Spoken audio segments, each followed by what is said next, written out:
నేను చూడగా నీవు మనిషిని జ్ఞాపకం చేసుకున్నటకు వాడే పాటి వాడు నీవు నరపుత్రుని దర్శించుటకు వాడే పాటి వాడు దేవుని కంటే వాడిని కొంచెము తక్కువగా చేసి ఉన్నావు. మహిమ ప్రభావములతో వారికి కిరీటము ధరింపజేసి ఉన్నావు. నీ చేతి పనుల మీద వానికి అధికారం ఇచ్చి ఉన్నావు. గొర్రెలన్నిటినీ ఎడ్లనన్నిటినీ అడవి మృగములను ఆకాశ పక్షులను సముద్ర మత్స్యములను సముద్ర మార్గములో సంచరించు వాటన్నింటినీ వాని పాదముల క్రింద నీవు ఉంచి ఉన్నావు. యెహోవా నా ప్రభువా, భూమి ఎందంతటా నీ నామము ఎంత ప్రభావము గలది. దేవుడి దివ్యవాక్యాన్ని ఆమేన్. ఒక మాట అందరం పలికి ప్రార్థనలో వెళ్ళిపోదాం. యెహోవా మా ప్రభువా, భూమి యందంతటా నీ నామము ఎంత ప్రభావము గలది. యెహోవా మా ప్రభువా, భూమి యందంతటా నీ నామము ఎంత ప్రభావము కలది.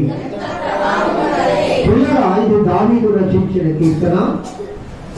ఈ దావీదు కీర్తనలో దావీదు గారు దేవుని యొక్క నామ ప్రభావమును, దేవుని యొక్క గొప్పతనమును ఇక్కడ వివరిస్తూనే మానవుని యొక్క ప్రభావమును కూడా వివరిస్తాడు. నరపుత్రుని దర్శించుటకు వాడు ఏ పాటి వాడు అంటాడు. మహిమ కిరీటమును వారికి ధరింపజేస్తున్నావు. నీకంటే కొంచెం తక్కువగా చేస్తున్నావు. భూలోకంలో సూర్య చంద్రాది నక్షత్రముల పైన, సర్వ సృష్టి పైన వారికి అధికారం ఇచ్చి ఉన్నావు. అయ్యా, నీ నామము ఎంత ప్రభావము గలది అంటాడు. హల్లెలూయా చెప్పండి. హల్లెలూయా. ప్రియరా, దేవుని నామము అంత ప్రభావము కలిగిన నామము మన యేసయ్య నామం. చప్పట్లు దేవుని వైపట్టండి. నేను చెప్పాను పరమగీత పుస్తకం 5 చెప్పేటప్పుడు యేసుకు ఉండే పేర్లు బైబిల్ గ్రంథంలో కృత నిబంధన, పాత నిబంధనలో 100 పేర్లు ఉన్నాయి. ఎన్ని పేర్లు ఉన్నాయి? 100 పేర్లు. మళ్ళా కూడా స్టార్ట్ చేసాం, చెప్పుకుంటూ వస్తూ ఉన్నాం.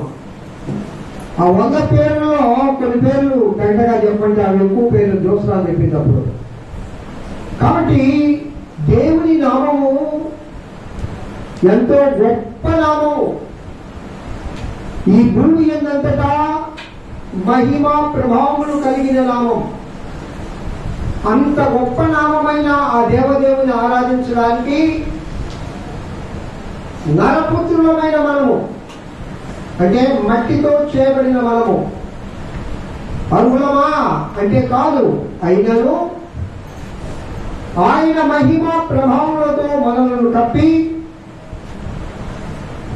ఆయన నామమును కీర్తించుటకు, సన్నుతించుటకు, మహిమపరచుటకు ఆ దేవదేవుడు మనకు ఎంత గొప్ప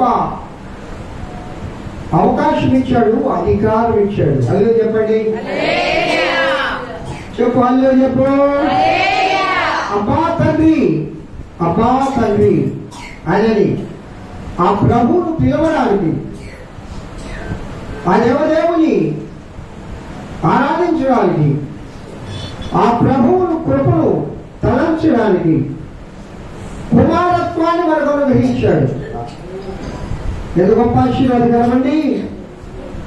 కుమారత్వము అనే అధికారం ఇచ్చాడు. కుమారుడుగా ఈ లోకంలో కుమారత్వాన్ని ఇచ్చాడు దేవుడు.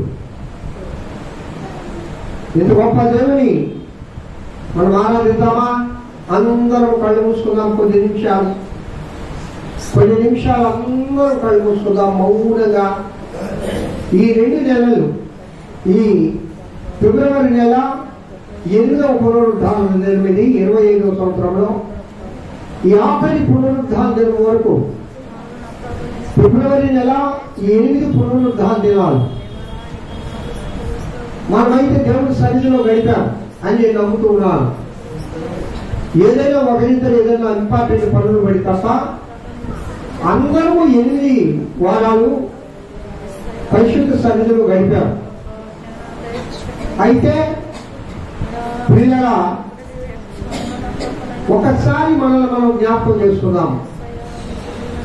దాదాపుగా ఇంకొక 6 రోజులు, 5 రోజులే అయితే ఈ నెల కూడా కంప్లీట్ అవుతుంది. ఈ ఫిబ్రవరి నెల వరకు 25వ వచనంలో కూడా మాయ అడుగుతాడు. ఈ 25వ వచనంలో కూడా ఈ 2 నెలల కాలంలో ఆ ప్రభు మనకు తోడుగా ఉండి మనల్ని నడిపించాడు. నీ కష్టాలలో, సుఖాలలో, వ్యాధులలో, రాకలలో, పోకలలో, నీ పని బాటల్లో, నీ ప్రయాణాలలో, నీ ప్రతి విషయంలో ఆ దేవదేవుడు తోడుగా ఉన్నాడు. ఆ ప్రభు తోడును బట్టి, ఆ దేవుడు చేసిన ఉపకారములను బట్టి ఒకసారి ఆయన చేసిన ఉపకారములు జ్ఞాపకం చేసుకుంటూ 2 చేతులు పైకెత్తి ఆ ప్రభువుకు మనసారా స్తోత్రాలు చెప్పండి, అందరూ చెప్పండి. అందరూ చెప్పండి. హల్లెలూయా, hallelujah, hallelujah, hallelujah, hallelujah, hallelujah, hallelujah, hallelujah, హల్లెలూయా. స్తోత్రం. అందరు చెప్పాలి. ఎవరు కూడా మౌనంగా ఉండకుండా అందరూ దేవుని సన్నిధిలో ఆయన ఆరాధించాలి, ఆయన స్తుతించాలి, ఆయన గణపరచాలి, ఆయన వెళ్ళపరచాలి. హల్లెలూయా, హల్లెలూయా, హల్లెలూయా, హల్లెలూయా, హల్లెలూయా. ఎవరు మౌనంగా ఉండకూడదు, ఎవరు తీసుకుంటూ కళ్ళు మూసుకొని ఈ మంచి సమయంలో, ఈ ఆశీర్వాదకరమైన సమయంలో, ఈ ఆనందకరమైన సమయంలో ఆ దేవదేవుని ఆరాధించుకుందాం. Hallelujah, hallelujah, hallelujah, hallelujah, hallelujah, hallelujah. Praise the Lord, praise the Lord, praise the lord.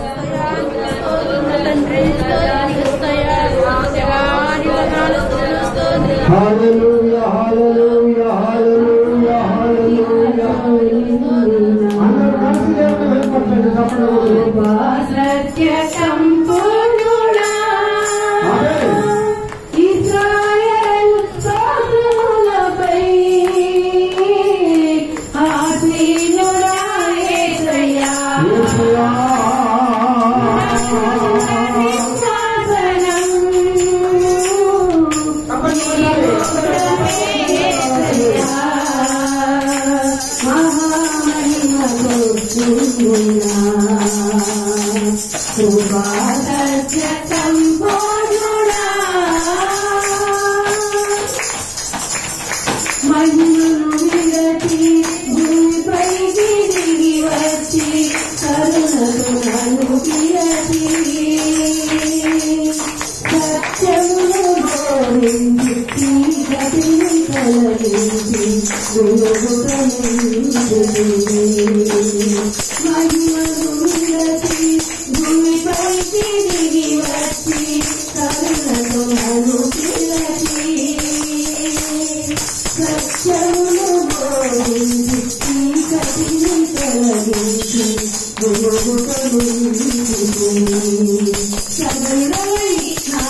తండ్రి మహామహిమతో నిండిన దేవుడవయ్యా,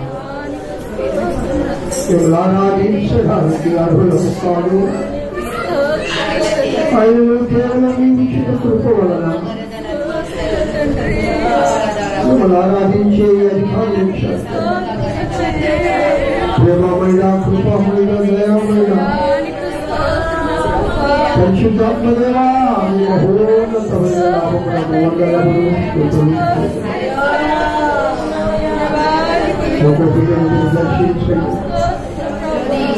వాక్కు ద్వారా మాట్లాడము. ఉదాసులను సాధనముగా మాత్రమే వినియోగించుతాము. యేసు నామములో పెట్టి వేడుకుంటున్నాను తండ్రి. ఆమేన్. ఆమేన్. దేవుని నామమునకు మహిమ కలుగును గాక. అందరూ కూర్చున్నా.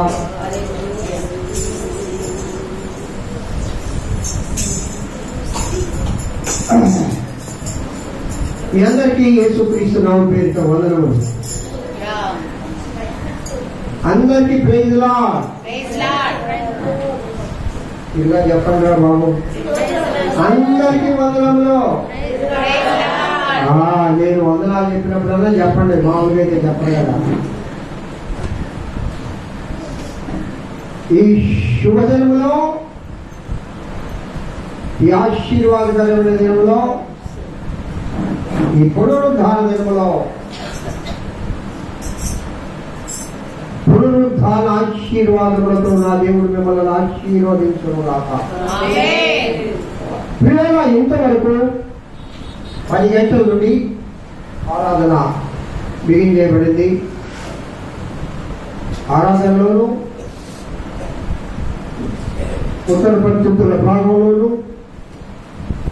దేవుని స్తుతించడంలోను, ప్రార్థనలు చేయడంలోను పరిశుద్ధాత్మ దేవుడు మనల్ని నడిపించిన విధానం చాలా చక్కగా, చాలా ప్రోత్సాహకరంగా ఉందని నేను నమ్ముతున్నాను. ఈ ఆఖరి పునరుద్ధాన జరిగింది ఫిబ్రవరి నెలలో. ఈ పునరుద్ధాన దినంలో ప్రభు సన్నిధికి వచ్చిన మీ అందరికీ నిజముగా ఆ ప్రభువు యొక్క దీవెనలు మెండుగా ఆ దేవదేవుడు కుమరించుగాక. హల్లెలూయా చెప్పండి ఒకసారి. చప్పట్లు కొడుతూ దేవుడు మహిమపరచండి. నిద్రపోయేవాడు చప్పట్లు కొట్టండి. లేదు నిద్ర వచ్చేవాడు కొట్టండి. ఎవరికైనా దోమపాట పడినట్టుందా వాళ్ళు కొట్టండి.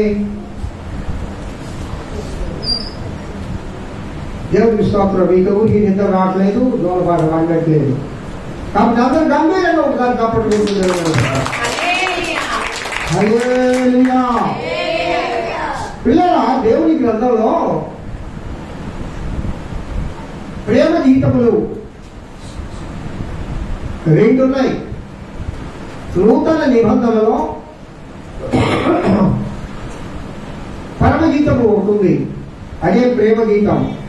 సంఘానికి ప్రభువుకు మధ్య జరిగే ప్రేమ సంభాషణలు. అలాగే నూతన నిబంధనలో ఒక ప్రేమ గీతం ఉంది, ఒక ప్రేమ కథ ఉంది. అది ఎక్కడో మీరు ఎవరైనా చెప్పగలరా? నూతన నిబంధనలో ఒక ప్రేమ కథ ఉంది, ఎక్కడో ఎవరైనా చెప్పగలరా? స్తోత్రం చెప్పండి ఒకసారి. అంటే బైబిల్ నిపుణులు ఆ అధ్యాయానికి ప్రేమ కథ అని పేరు పెట్టారు. నేను కాదు పెట్టింది, కావాలంటే మీకు చదివి వినిపిస్తా. ఇది ఒక ప్రేమ గాథగా ఈ అధ్యాయంలో ఉండేను. ఇప్పుడేం చెప్పండి. Very good. సపోర్ట్ ఉంటుంది. ఇప్పుడు వచ్చే మార్గానికి లింక్ అందిస్తే, ఎందుకంటే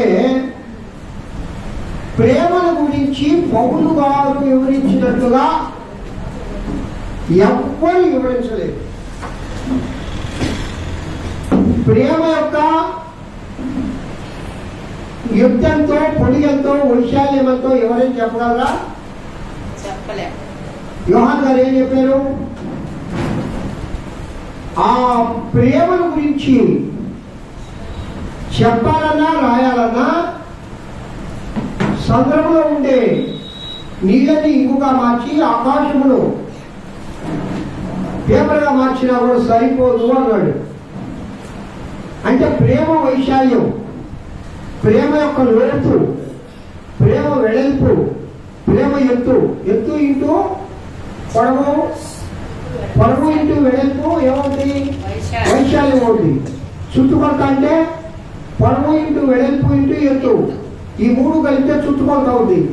కాబట్టి ప్రేమ యొక్క చుట్టుకొలతను కూడా చెప్పడానికి, అది ఎంత అని వివరించడానికి ఎవరికి కూడా అంత జ్ఞానం లేదు, వివరించలేదు.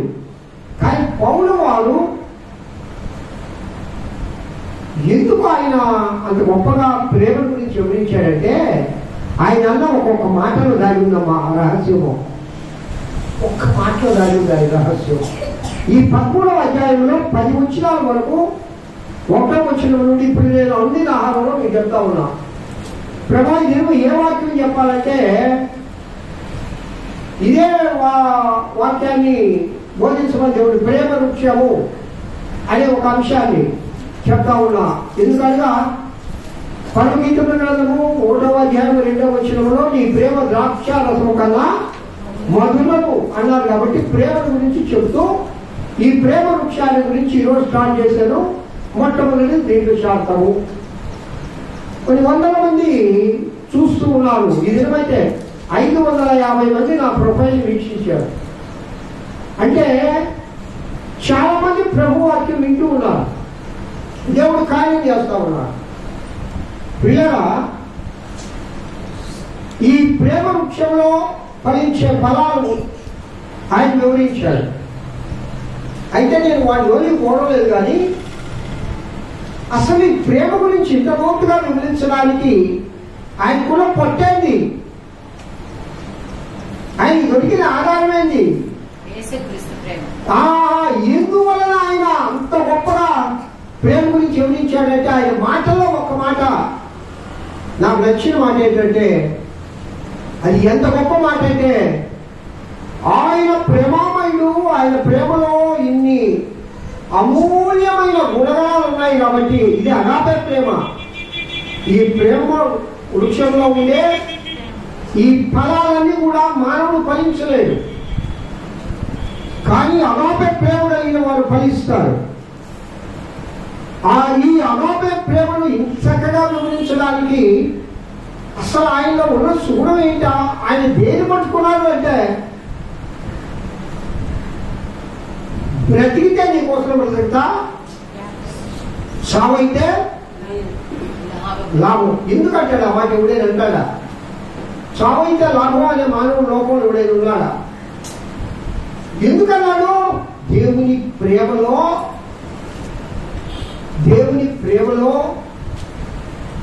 అంత గొప్పతనం ఉంది. అగాపే ప్రేమలో. హల్లెలూయా చెప్పండి, హల్లెలూయా చెప్పండి మరొకసారి. అగాపే ప్రేమలో ఉన్న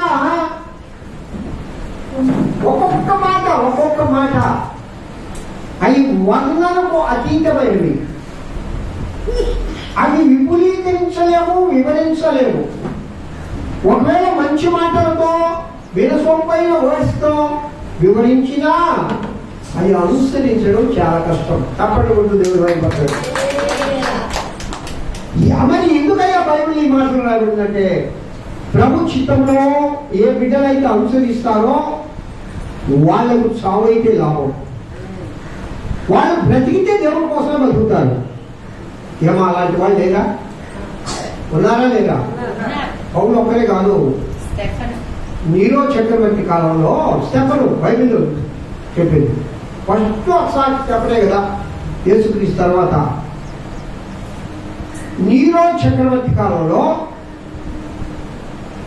ఒక తల్లి తన బిడ్డకు పాలిస్తూ ఉంటే ఆ ఒడిలో ఉన్న బిడ్డను ఆ పసికన్ను తీసుకొని బొద్దుపైన కట్టిపెట్టి, యేసుక్రీస్తు దేవుడు కాదు అని చెప్తావా, ఈ బిడ్డను చంపేయమంటావా అంటే ఆ తల్లి ఏమంటుంది తెలుసా? అమ్మా తల్లి మనసుగా మీరు చెప్పండి. చనుబాలు తాగుతున్న తన ఒడిలో ఉన్న బిడ్డను తీసుకొని ఆ సంటి బిడ్డ మెడపైన కట్టిపెట్టి, వాళ్ళు విధినీళ్ళు కాదు చంపేస్తా ఉన్నారు. అట్టన్నోళ్ళని తన ముందు చాలా మంది బిడ్డలు చంపేశారు, చాలా మంది పెద్దవాళ్ళు కూడా చంపేశారు. ఆ స్థలాలన్నీ అక్కడ అలవాడుతూ ఉన్నాయి, రక్తపు మడుగులు. విధినీళ్ళు కాదు మళ్ళా. అయినా కూడా తన చంటిబిడ్డకు చనువాలిస్తూ దేవుడికి స్తోత్రాలు చెప్తా ఉంది ఒక తల్లి. దేవుడు నామాన్ని కీర్తిస్తా ఉంది. నువ్వు ఏంటి చేసే పని చూసావా? చూశాను. ఈ నీ బిడ్డను కత్తి పెట్టాను, చంపేస్తా, స్తుతించడం మానవా అంటే నా బిడ్డను చంపేయండి, నేను మాత్రం స్తుతించడము మానవ. చప్పట్లు గుర్తు దేవుడు. ఆమె ఎదిగింది దేవుని ప్రేమ యుద్ధంతో, లోతంతో, వైశాల్యంతో. కళ్ళ ముందే ప్రియుల, కళ్ళ ముందే తల్లి బిడ్డలు. ఇంకొక భయంకరమైన సంగతి చెప్పమంటారా? నీరో చక్రవర్తి క్రైస్తవుని హింసించినట్లు మరి ఎప్పుడు హింసించాల. రాత్రికాల సమయంలో చాలాసార్లు చెప్పుకున్నాం, అయినా చెప్పాలి ఈ మాట, అయినా ఎందుకంటే మనకు అలాంటి శ్రమలు లేవండి. చాలా ఫ్రీగా దేవుని వాక్యం వినొచ్చు, దేవుని ఆరాధించవచ్చు, దేవుని స్తుతించవచ్చు. అయినా నువ్వు దేవుని స్తుతించడంలే, దేవుని స్తుతించకూడదు, దేవుని ఆరాధించకూడదు అన్న సమయాల్లోనే ప్రాణార్పితం చేసి దేవుని కోసం బ్రతికిన ఆ బిడ్డలకు తెలుసు ప్రేమ వైశాల్యం ఎంతో, ప్రేమ విలువెంతో, ప్రేమలో ఉన్న లోతెంతో. అందుకే అపోస్తలుడైన పౌలు గారు బ్రతికితే నీకోసం బతుకుతా, చావైతే ఎస్. ఎవరు చెప్పగలరు ఈ మాట? దేవుని ప్రేమలో మునిగి తేలిన వాళ్ళు మాత్రమే చెప్పగలరు. దేవుని ప్రేమ వైశాల్యమును తెలుసుకున్న వాళ్ళే చెప్పగలరు. దేవుని ప్రేమను పొందిన వాళ్ళు మాత్రమే చెప్పగలరు. ఇంకో మాట చెప్పనా? దేవుని ప్రేమను రుచి చూచిన వాళ్ళే చెప్పగలరు. చప్పట్లు కొడుతూ దేవుడు చెప్పండి. మాటలు చెప్పడం వేరు, అనుభవం వేరు. అనుభవపూర్వకముగా వాళ్ళు అనుభవించారు దేవుణ్ణి. మా దయచేసి అంత ఇష్టమైతే బయటికి తీసుకెళ్తే అనుభవపూర్వకముగా ఒక విషయాన్ని చెప్పడం వేరు, మాటలతో చక్కగా వివరించడం వేరు. దేవుని ప్రేమ వైశాల్యాన్ని ఎరిగిన బిడ్డలు వాళ్ళు అనుభవిస్తాడు. అందుకే యెహోవా ఉత్తముడని ఏమా మరి బాబు ఉత్తముడని తెలుసుకోవడం కాదు, ఏ విధంగా తెలుసుకోవాలా? రుచి చూడు. రుచి చూడటం అంటే ఏదమ్మా? దాన్ని తిని ఆస్వాదించాలా. ఈరోజు ఆహార్యమ సాంబార్ బలి చేసింది, పచ్చడి కూడా బలి చేసింది. నేను తిన్నా పచ్చడి. అది చేసేటప్పుడు చూడడానికి బలి ఇంపుగా ఉంది, తింటేగా తెలిసేది. సాంబార్ ఎట్టుందో మీకు తెలిసి చెప్పండి. అనేక రకాలైన వంటలు ఇక్కడ ఉన్నాయి. వాటిని తినాలా. ఇంకొకటి తినేవాళ్ళు ఆస్వాదిస్తూ తినేది వేరు, ఏదో ఆకలి తీర్చుకున్న తినేది వేరు. ఇజ్రాయిల్ అంతే కదా, ఆకలి కోసం తింటారు కొందరు, కానీ తినేదాన్ని ఆస్వాదిస్తూ తింటారు కొందరు. అంటే ఆ రుచిని సంపూర్ణంగా అనుభవిస్తూ తింటారు. దేవుని ప్రేమను కూడా సంపూర్ణంగా అనుభవిస్తూ రుచి చూచిన వాడు ఏమంటారంటే, సంపో నేను ప్రభు కోసం చచ్చిపోవడానికైనా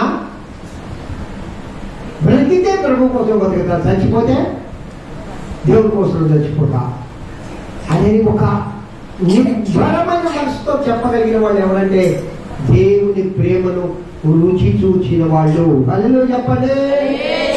హల్లెలూయా, హల్లెలూయా. నూతన నిబంధన అంతటిలో కూడా ఇక్కడ రాస్తున్నారని వ్యాఖ్యానకర్తలు. ఈ రోమిలకు రాసిన పత్రిక 13వ అధ్యాయములో నూతన నిబంధన అంతటిలో ఇది ఒక ప్రఖ్యాతి గల అధ్యాయముగా భావించబడుతున్నది. ఎందుకు ఈ ప్రఖ్యాతి ఏంటి? అర్థం ఏంటంటే, నీకు బైబిల్ అంతా అర్థం రావడం కావలేదు, కానీ దేవుని ప్రేమను అర్థం చేసుకుంటే చాలు. బైబిల్లో ఉండే ప్రతి వచనము, ప్రతి బోధ, ప్రతి అంతరార్థము, ప్రతి ఆత్మీయార్థము అంతా నీకు రావలే. దేవుని ప్రేమను గుర్తెరిగితే చాలు. ఆయన ప్రేమను గుర్తెరిగిన వాళ్ళు ఎలా బతుకుతారు? గుర్తేమో చెప్పు. ప్రభు కోసమే బతుకుతారు. తప్పటి కొడుకు దేవుడు ఆయన ప్రేమ, నిజమైన దేవుని ప్రేమను గుర్తెరిగిన వాళ్ళు బతికితే దేవుడి కోసం బ్రతుకుతా, చచ్చిపోతే ఆయన కోసం చచ్చిపోతా అనేది ఒక నిర్ణయానికి అపోజిట్ పౌలు గారు ఎందుకు వచ్చారంటే ఆయన ప్రేమను ఆయన గుర్తెరిగాడు కాబట్టి, ఆయన ప్రేమేంటో ఆయన తెలుసు కాబట్టి, ఆయన ప్రేమలో ఉన్న అనేక కోణాలు ఎవరి దాదాపు 13 రకాల కోణాలను ఆయన వివరిస్తాడు. అనేక కోణాలు. దేవుని ప్రేమ లేకుండా ప్రవచనం చెప్పిన వ్యర్థమే, మూఢార్థములు చెప్పిన వ్యర్థమే, జ్ఞానవంతులైనా వ్యర్థమే, కాల్చబడడానికి నీ శరీరం అప్పగించినా వ్యర్థమే. ఇంకా ఇంకా అర్థమేంటి? దమ్మంగా ప్రవర్తించడం కాదు. మొదటి రోజు వచ్చినా ఉంది. నువ్వు ఏంటి అర్థం? ఏది ప్రయోజనం లేదు, ప్రవచనాలు చెప్పిన ప్రయోజనం లేదు, ఆ కృపావరములు కలిగిన ప్రయోజనం లేదు, జ్ఞానమంతా ఇది గూఢార్థం చెప్పిన ప్రయోజనం లేదు, ఎంత సంపూర్ణమైన విశ్వాసం ఉన్న ప్రయోజనం లేదు. ఇంకా ఇంకా ఇంకా నీకున్న ఆస్తి అంతా ఇచ్చిన ప్రయోజనం లేదు. కాల్చబడ్డానికి నీ శరీరం ఇచ్చినా ప్రేమ లేని వాడనైతే నాకు ప్రయోజనం ఏమీ లేదు. అంటే అర్థమేంటి ఇక్కడ? అన్నీ ఉన్నా సరే ప్రేమగా లేకపోతే ఎందుకు పనికిరావు నువ్వు? దేవుడి సంఘంలో నేను వాడబడుతున్నా, నేను బోధిస్తా ఉన్నా, నేను చెప్పానా అబ్బా నా షెపర్డ్ మినిస్ట్రీ చాలా మంది వస్తున్నారు, నేను ఉపయోగపోతున్నారా? అయినా దేవుని ప్రేమ లేకపోతే అదేంటి వ్యర్థమే. ప్రవచనం చెప్పిన వరువుంది నాకు ప్రభు సంఘంలో, ఆయన నిర్వహించిన గూఢార్థములు తెలుసుకునే జ్ఞానాన్ని ప్రభు నాకు ఇచ్చాడు అని నేను గర్వించిన, నాకున్న ఆస్తంతా దేవుని కోసమే ఖర్చు పెడతా లేదు, ప్రభు కోసం నా శరీరాన్ని కాల్చడానికి కూడా ఇచ్చేసిన ప్రేమ అనేది లేకపోతే అదంతా వ్యర్థమేనట. అంటే ఇంకా ప్రేమకున్న వాల్యూ ఎంత చెప్పండి? ప్రేమకున్న వాల్యూ బైబిల్ గ్రంథంలో మరి ఇంక దేనికి లేదు. చప్పట్టు దేవుని వైపు. అందుకని ఇప్పుడు బైబిల్ పండితులు ఈ అధ్యాయం యొక్క ప్రాముఖ్యతగా అందంగా రాశారు. ఇది ఈ అధ్యాయము చాలా ప్రాముఖ్యంగా, అంటే నూతన నిబంధన అంతటిలో ప్రఖ్యాతి గల అధ్యాయంగా దీన్ని రాశారు, భావించారట బైబిల్ పండితులు కొన్ని లక్షల మంది ప్రార్థనాపరులు. ఎందుకు అంటే ప్రేమను గురించి ఇంత చక్కగా వివరించిన వాళ్ళు ఎవరు లేరు. ప్రేమ తత్వం లేకుండా, ప్రేమ భావం లేకుండా సంఘానికి ఆయుధం ఏంటి? ప్రేమ. చప్పటి వరకు దేవుడు మన పద్ధతి. నీకు ఆయుధం ప్రేమ ఉండాలా, అప్పుడు ఆ సంఘం అభివృద్ధి చెందద్ది. సంఘము అంటే ఇక్కడ సమూహము మరియు వ్యక్తిగతము రెండు ఉన్నాయి, అవునా కదా? అలా చెప్పండి ఒకసారి. సంఘం అంటే సమూహము మరియు వ్యక్తిగతము. ఇక్కడ వ్యక్తిగతమే, ప్రేమ అంటే వ్యక్తిగతమే, అంటే సమూహం అంతా ఒకటే. అర్థమవుతుందా మీకు నేను చెప్పేది? అమ్మా నా వైపు చూడండి, నేను చెప్పే మాట ఏమన్నా ఎక్కడున్నా చూడండి. ఇక్కడ మనం 30 మంది ఉన్నాము, 30 మంది భావం ఒకటే, 30 మంది మాట ఒకటే, 30 మంది తలంపు ఒకటే, 30 మంది ఆలోచన ఒకటే, 30 మంది ఒకే శరీరము. చప్పట్లు కొడుతూ దేవుడు పడుతుంది. అది ప్రేమ అంటే. అప్పుడు సంఘములో ప్రేమ ఆయుధంగా ఉంటుంది. సంఘంలో ఏదమ్మా ఆయుధం? ప్రేమ. ఎన్ని సంఘాల్లో ఉంది? ఎన్ని సంఘాల్లో ఈ ప్రేమ నిర్ణయం చేస్తుంది? ఏ సంఘంలో అయితే ప్రేమ ఉంటుందో ఆ సంఘము ఏకత్వం కలిగి ఉంటుంది, అంటే ఒక్కటిగా ఉంటుంది. ఒకే మనసు ఉండాలండి. ఎందుకు ఉండాలయ్యా? అనేక రకాలైన గుర్రలు, గుర్రపు తలంపు, గుర్రపు ఆలోచన, అనేక రకాలైన మనుషులు అది లోకంలో. కానీ సంఘంలో నువ్వు ఆరాధించేది ఒకే దేవుణ్ణి, నువ్వు ప్రార్థించేది ఒకే దేవుణ్ణి, నీతో మాట్లాడే దేవుడు ఒక్కడే. కాబట్టి నీవు కూడా ఒకే ఆలోచన కలిగి ఉండాలి. ప్రభు దేవుని సంఘంలో ప్రేమ అనే ఆయుధం ఉంటే అందరి ఆలోచనలు ఒకే ఉంటాయి. ఆ సంఘాల్లో విభేదాలు రావు, విమతములు రావు. ఇంకా ప్రేమ ఫలాలంతా పండిస్తారు, ఫలాలన్నీ పండుతాయి. ఏముంటుందంటే దేనికి శాంతం ఉంటుంది, దయాళుత్వం ఉంటుంది, దయ ఉంటుంది. ఇంకా ఉంటే ఆ యొక్క ఫలాలన్నీ పండుతాయి. మరి అలాంటి మంచి ఫలాల గురించే మనకు ఈ ప్రేమ వృక్షము సంఘంలో ఎదుగుతూ ఉన్నప్పుడు ఒకటిగా లేక రెండుగా ఎందుకు కనబడాలి? రెండుగా సంఘంలో ఎవ్వరికి కనబడకూడదు, అందరికీ ఒకటే కనబడాలి. యేసయ్యే కనబడాలి. ఎవరు కనపడాలమ్మా? ఇక్కడ దేవుడే కనపడాలి. మనుషులు కనపడకూడదు, దైవదేవుడు కనపడకూడదు, విశ్వాసాలు కనపడకూడదు, సగ పెద్దలు కనపడకూడదు. ఎవరికి మహిమ రావాలా? దేవుడికే మహిమ రావాలా. ఇక్కడ మనం ఎందుకు వచ్చాం? చప్పట్లు కొడుతూ దేవుడు మహిమ వస్తుంది. ఆయన ముఖ దర్శనం చేయడానికి వచ్చాం, ఆ ప్రభువును ఆరాధించడానికి వచ్చాం, ఆ ప్రభువును దర్శించడానికి వచ్చాం. మరి ఎవరినో చూద్దామనో, మరి ఏమో చేద్దామనో మనం ఆరాధనకి రాలేదు కదా. మరి ఆయన ఒకటే కదా. మరి మనమంతా ఒక మనసు కలిగి వచ్చామా, రెండు మనసులు కలిగి వచ్చామా? ఒకే మనసు కలిగా. అప్పుడు ఆ ఒకే మనసు ఎవరిలో ఉంటుందంటే సంఘంలో ప్రేమ వృక్షం మనవాలి. చప్పట్లు ముందు దేవుడు ప్రేమ వృక్షం సంఘంలో మొలుస్తూ ఉన్నప్పుడు సంఘంలో భేదాలు ఉండవు, విమతాలు ఉండవు, తగులు ఉండవు, తండాలు ఉండవు, పోలీస్ స్టేషన్లు పోవాలి. ఒంగోలులో ఒక ప్రఖ్యాతిగాంచిన దైవజనుడు ప్రసంగంలో ఆయనలాగా ప్రసంగం చెప్పేవాళ్ళు బాప్టిస్టు హిస్టరీలో లేదు ఇప్పటికీ. చర్చ్ వాళ్ళమ్మ ఒంగోలు ఆయనలాగా వాక్యం చెప్పేవాళ్ళు ఎవరు లేదు. Is the one of the greatest evangelist and pastor and reverent and doctor. ఆయన అంత గొప్పగా ప్రసంగం చేస్తాడు. కానీ అందుకే మొదట 1-2 దినాల్లో అపోజిట్ గారు అమ్మాయి చెప్పింది, అగస్టిన్ గారు ఆయన పేరు. ఆయన వాక్యం ఎప్పుడైనా ఏనంటే తెలుస్తుంది. కానీ అక్కడే ఉన్న హాని, అక్కడ పోలీసు వాళ్ళు ఉండాలా.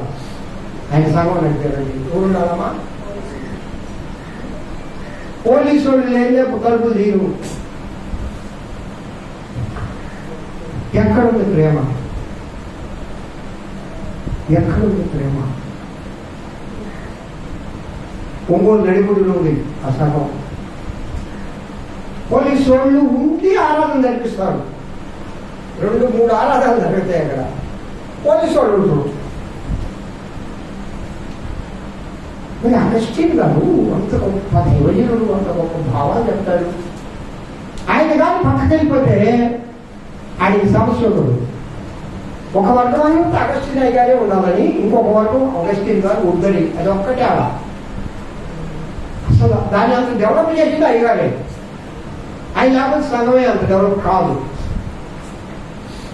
₹1,00,000 అకౌంట్లో ఉన్నాయి. అది అసలు వచ్చింది పంట. నేను ఎందుకు జ్ఞాపకం చేస్తున్నానండి పిల్లరా? ప్రభువు సన్నిధిలో ప్రేమ ఆయుధంగా ఉంటే, ప్రేమ వృక్షం మొలిస్తే, ఆ ప్రేమ ఫలాలను భుజిస్తూ ఉంటే సంఘం ఒకటిగా ఉంటుంది. చప్పటి కొడుతూ దేవుడు భయపడుతుంది. సంఘము ఒకటిగా ఉండాలండి, రెండుగా ఉండకూడదు. అంటే అర్థం ఏంటి? ఒకే మాట ఉండాలా, ఒకే భావన ఉండాలా, ఒకే తలం. ఎందుకయ్యా అంటే మన దేవుడు ఒక్కడే కదా. నీవు ప్రార్థించినా, జోసనమ్మ ప్రార్థించినా, ఆయమ్మ ప్రార్థించినా, మేనమ్మ ప్రార్థించినా, శరణ్యు ప్రార్థించినా, కళ్యాణం ప్రార్థించినా, ఇప్పుడు ప్రార్థించిన యేసయ్యనే కదా. మరి ఆయన ఒక్కడే ప్రార్థించినప్పుడు మనమందరం ఏక మనసుగా ఎందుకు ఉండకూడదు? ఏకాత్మలో ఎందుకు లీనం కాకూడదు? మనందరం ఏక మనసు కలిగి ఒకే ప్రేమలో ఎందుకు నడవకూడదు? మన మధ్య ఎందుకు విభేదాలు ఉన్నాయి? ఇది సంఘం విషయంలో నేను చెప్పేది. సంఘం విషయంలోనే కాదు, మనం ఒక శరీరం. ఆ మాట ఎవరు చెప్తారమ్మా? సంఘం ఒక శరీరం అని ఎవరు చెప్తారా? అపోస్తలుడైన పౌలు చెప్తాడమ్మా. శరీరం అనే మాట కూడా ఆయన చెప్పేది. ఒకరి చేతులు, ఒకరి కాళ్ళు, ఒకరి ముక్కు, ఒకరి ఎంట్రుకలు, అవయవాలన్నీ ఒకటే. ఈ శరీరంలో తక్కువైంది ఏది ఒకటి చెప్పండి, ఎవరైనా మీరా? ఇది పనికి రాదు ఈ వస్తువు, ఈ అవయవాలు ఎవరు చెప్పగలరా? దేని పని తెలుసుకుంటుంది. నేనే గొప్ప, నేను తల, నేను పైన ఉన్నానని తల అంటే తల పంచలు కూడా చేస్తుంది కాళ్ళు. అంటే అన్ని అవయవాలు కలిస్తేనే కదా శరీరం చక్కగా ఆరోగ్యంగా ఉండేది. కొందరు కొన్ని అవయవాలు పనిచేయవు, వాళ్ళు ఏమంటాము? అంగవైకల్యం కలిగిన వాళ్ళు అంటాము. మరి సంఘంలో కూడా అంగవైకల్యం కలిగిన శరీరం ఉన్నాయి. ఇప్పుడు కొన్ని అవయవాలకు పెరాలసిస్ వచ్చేసింది,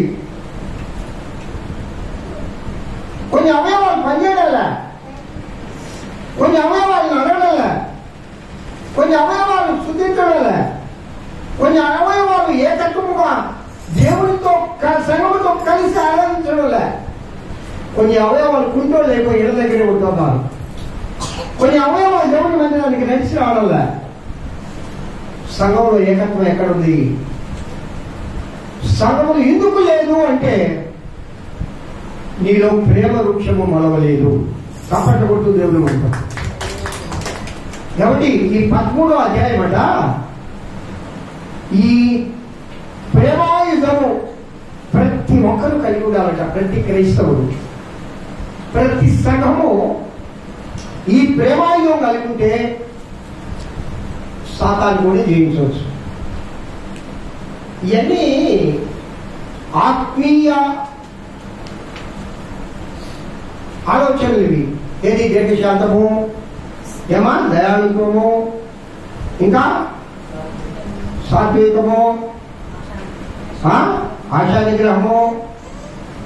ఈ యొక్క మత్సరపడే దేవుడు, మత్సరం అంటే ఏంటి? అసూయ. కోపడే దేవుడు సాతానుడు. ఇవన్నీ లేకుండా చేసేది ఏంటి? చెప్పండి కొట్టు దేవుడు. అందువల్ల ప్రేమ ఉంటే సాతానికి అక్కడ విజయమా అపజయమా? ఎక్కడైతే ప్రేమ ఉంటుందో సాతాను అలా ఓడిపోతాడు. ప్రేమ ఉన్న స్థలంలో సాతాను ఉండడు. అది అగాపే ప్రేమ. ఈ గుణ లక్షణాలన్నీ నా ప్రియుడైన యేసయ్యలో ఉన్నాయి. ఆ ప్రభువును కలిగి ఉంటే నీలో ఈ ప్రేమ వృక్షం వస్తుంది. పైకి మాత్రము దేవుణ్ణి ఎరుగుతాడని చెప్పి ఆయన యొక్క శక్తిని, ఆయన భక్తిని లోపల లేకుండా మనం జీవిస్తే ఆయన అంటాడు ఒక మాట, వాళ్ళకి మళ్ళీ పేరు పెడతాడు. ఏం పేరుకుంటే ఆ పేరు మళ్ళీ పేరు పెడతాడు. వేషధారులారా అంటాడు. ఏమంటాడా? వేషధారులారా అని ఎవరిననే చెప్పండి? క్రైస్తవుల్ని. ఏ వేషం వేసుకున్నావు నువ్వు? పాస్టర్ని వేషం వేసుకున్నా నేను. విశ్వాసాన్ని వేషం వేసుకున్నావు నువ్వు. వేషాలు వేసుకోవడానికి వస్తున్నావు. అప్పుడు దేవుడు అంటాడు, నువ్వు కరెక్ట్ గా నీ వేషం ప్రకారం జీవించకపోతే వేషధారి అంటాడు. అదే చెప్పండి, చప్పటి కొట్టు దేవుడు వెంపడండి. వేష్యనైనా క్షమిస్తాడంట. కానీ ఎందుకన్నాడు ఆ మాట? ఒకసారి అక్కడ ఆగదామా? అమ్మ కళ్యాణం పెడు బైబిల్ చదవడం ఒకసారి అక్కడ ఆగి ఆలోచించండి. ఎందుకన్నాడు దేవుడు అసలు మాట? వేషైనా మారుద్దమ్మా, తప్పు తెలుసుకునే వేషదాన్ని మారుద్దాం. ఎందుకు మారడా? నేనంతా ఒప్పే చేస్తున్నాను. పైకి పైకోటి ఎట్లా వస్తుందా మంచిగా ఈ లోపలేమో గొంపు కంప నా నోరు తెగలేదు. లోపలేమో కంపు, పైకేమో శంకు. వేడికొండు చూడ వేలిమైండు పొట్ట మన హృదయం ఇప్పితే కదా వ్యవహారమా. ఈ వ్యవహారాలన్నీ మొక్కలంటే ఏ మొక్క మొలవాలా? వెరీ గుడ్, ప్రేమ మొక్క మొలవాలి. కాపాడకూడదు దేవుడు అంటే ఎప్పుడు క్షమించాలి ఒక వ్యక్తిని.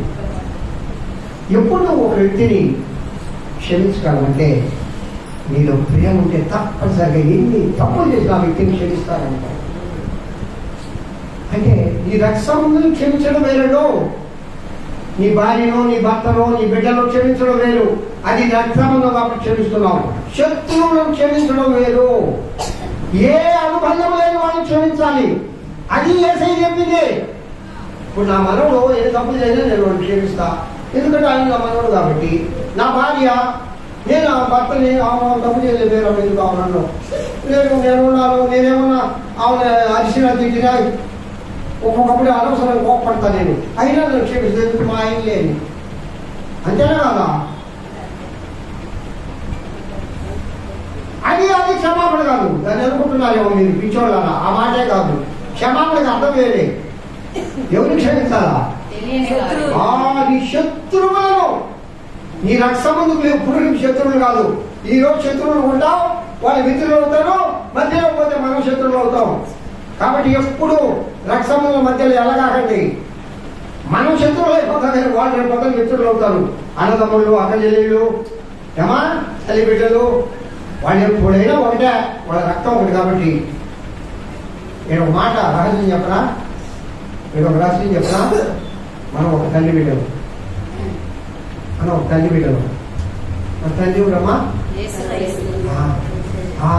సాతాను కూడా అనుకోవాలా. వాళ్ళు ఒకవేళ ఇప్పుడు కోపంగా వాళ్ళు అరుచుకున్నా, వాళ్ళు ఏమన్నా కోపడ్డా, వాళ్ళంతా ఒక తల్లి బిడ్డలు. అయినా వాళ్ళ దగ్గరికి పోయినారా నేను నలిగిపోతాను. సాతాను సిగ్గుమని బయటకు పోవాలి.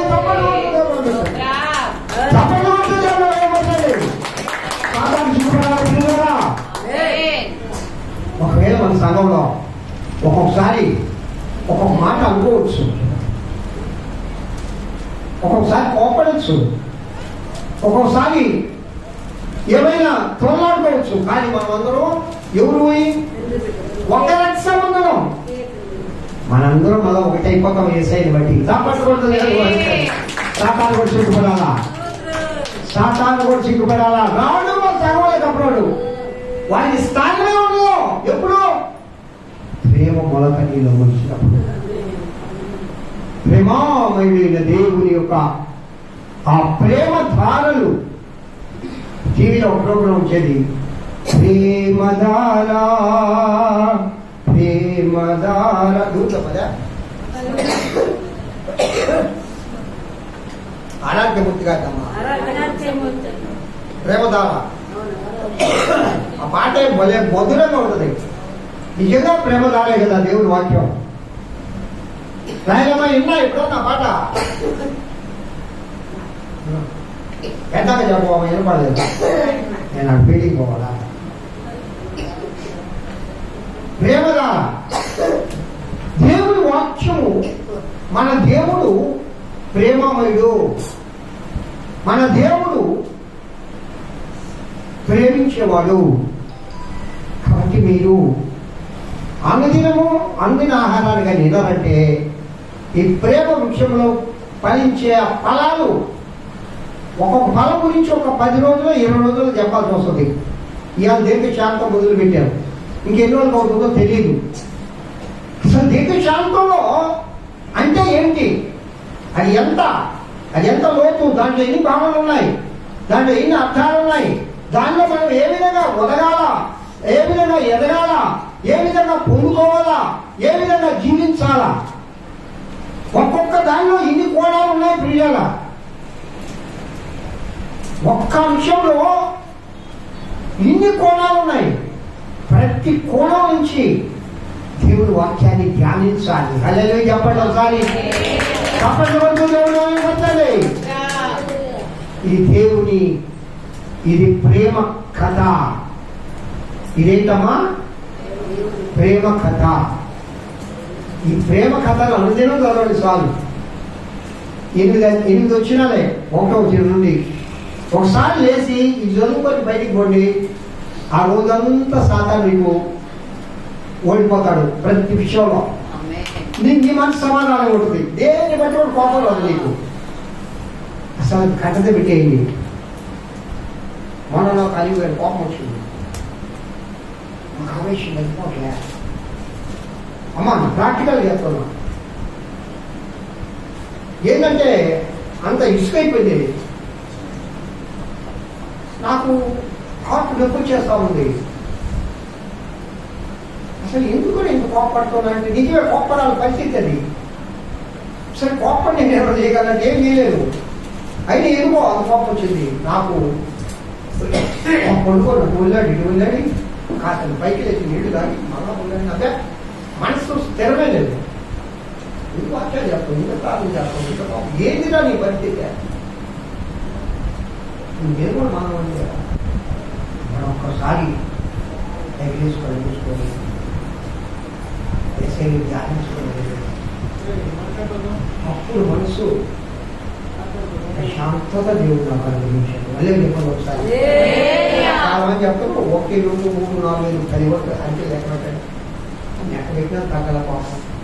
మళ్ళా వెనక్కి కూడా లెక్క పెట్టినా తగ్గల. ముందుకే కాదు 10, 9, 8, 7 అదే మనసు ప్రశాంతం ఉంటుంది కదా. ఎప్పుడైతే ప్రభుత్వం గురించి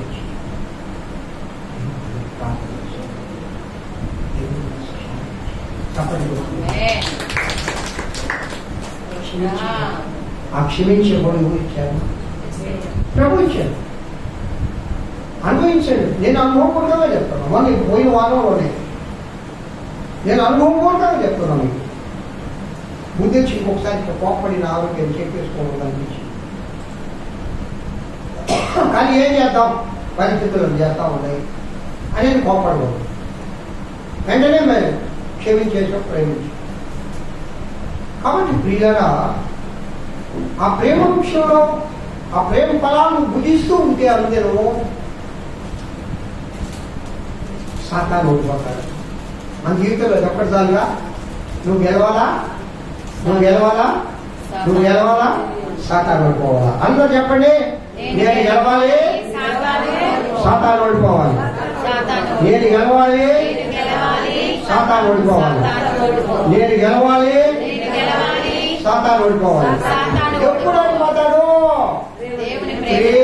ప్రేమ వృక్షం నీలో వచ్చినప్పుడు. ప్రేమను సంపూర్ణంగా ప్రేమాపైన దేవుడిని నువ్వు ప్రేమించినప్పుడు నీకంటే నాకు ఈ లోకంలో ఎవ్వరూ ఎక్కువ కాదయ్యా, ఈ బ్రతుకు నీకోసమే, శాస్త్రాలా నీకోసం దత్త అంటే అర్థమైంది, నీకోసమే బ్రతుకుతాను అనే ఒక నిర్భయమైన నిర్ణయము ఎవరు ఉందో వాడు నిజముగా దేవుడిని ప్రేమిస్తారు. అలా చెప్పండి ఒకసారి.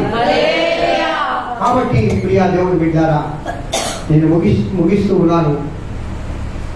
ఒకసారి మనల్ని మనం పరిశీలన చేసుకొని, ఒకసారి మనల్ని మనం ధ్యానం చేసుకుంటూ, మన సంఘంలో ఒక దైవజనుడుగా నేను కోరుకునేది ఒకటే, మన సంఘంలో ఒకే మాట, ఒకే తలంపు, ఒకే ఆరాధన ఉండాలా. ఎందుకు ఉండాలా? ఎందుకు ఉండాలా? ఒకే దేవుడు కదా ఉండేది. ఆ వాళ్ళు ఊరుకున్నట్టు వివిధ రకాలైన పేర్లు కలిగిన వాళ్ళు దేవుడు కాదు కదా మన యేసయ్య. మన యేసయ్య ప్రేమ నిష్కళంకమైనది కదా, నిష్కపటమైనది కదా. అయ్యే ఒక్క ఆయనే కదా నీకోసం నాకోసం ప్రాణం ఇచ్చింది. ఆ రక్తంలోనే కదా మనం పుట్టింది. మనం ఆయన కుమారుడు, ఆయన కుమార్తెలు కదా. కాబట్టి మనం అందరము ఏకత్వం కలిగి ఉండాలి. హల్లెలూయా చెప్పండి.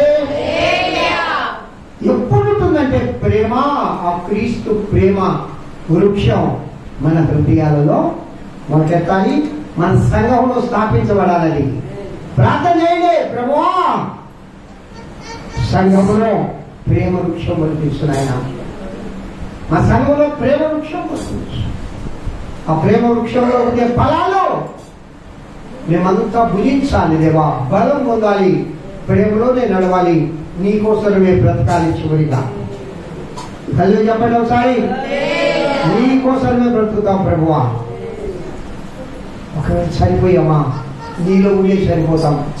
అందుకే బైబిల్ ఉంది, క్రీస్తునందు మృతులైన వారు అంటే చిన్న మాట కాదు. ఏ ఒకళ్ళ బాప్తిసం తీసుకొని పెట్లో పెట్టి పరదేశోలమో ప్రియులారా ఆ పాట పాడినంత మాత్రాన క్రీస్తులను మృతులు కాదు, క్రీస్తును కలిగి మృతి చెందాలి. అలా చెప్పండి ఒకసారి. అలాంటి కృపలో దేవుడు వాళ్ళని నడిపించునుగాక. దేవుడి వాక్యం దీవించి ఆశీర్వదించునుగాక. ప్రార్థన చేసుకుందాం. ఈ వాక్యాన్ని బట్టి మీరు మా ప్రార్థన చేయమా.